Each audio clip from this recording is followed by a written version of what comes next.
আসসালামু আলাইকুম। তো আপনারা ভাবতেছেন যে একজন বিদ্যুৎ কর্মী একটা ডাল হাতে নিয়ে কেন ক্যামেরার সামনে আসলো। তো এটার পিছনে অন্যতম একটা কারণ হলো, দেখেন একটা ছোট্ট ডাল, এই ডাল কিন্তু আমার রাতের ঘুম কেড়ে নিছে। তো এই ডালটা ভেঙে আমাদের বিদ্যুতের লাইনের উপর পড়ার কারণে আমাদের লাইনটা কিন্তু বিকল হয়ে পড়ে, অর্থাৎ শর্ট সার্কিট হয়ে লাইনে টোটাল অংশে পুড়ে যায় এবং লাইনটা শর্ট হয়ে যায়। তো এরকম ঢাল পড়ার কারণে আমরা দুইবার অলরেডি লাইনটা চালু নিছিলাম, মানে ট্রায়াল দিছিলাম, লাইনটা চালু হচ্ছে না। এখানে দুইবারই কিন্তু বিকট শব্দ হয়েছে। তো এখানকার যে গ্রাহকরা আছে তারা কিন্তু সংশ্লিষ্ট বিদ্যুৎ অফিসে জানায় নাই যে আমাদের বাড়ির আসে বিদ্যুতের লাইনে বারবার শব্দ হচ্ছে বা এখানে আগুন জ্বলতেছে, এরকম কেউ জানাচ্ছে না। তো যার কারণে আমাদের এটা খুঁজে পেতে মোটামুটি প্রায় 2 ঘন্টার মতো সময় লেগেছে। কারণ আমাদের লাইনের শুরু থেকে প্রায় এটা মোটামুটি লাইনের শেষের দিকেই বলা চলে।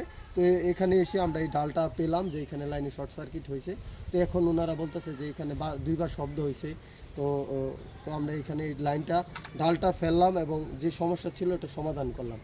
তো আপনাদের প্রতি আমার একটাই রিকোয়েস্ট, এটা আপনাদের বাড়ির আশেপাশে যদি বিদ্যুতের লাইনে কখনো শব্দ হয় বা কোনো তার ছিঁড়ে পড়ে, আপনারা নিরাপদ দূরত্ব বজায় রেখে আপনাদের সংশ্লিষ্ট বিদ্যুৎ অফিসে আপনারা জানাবেন।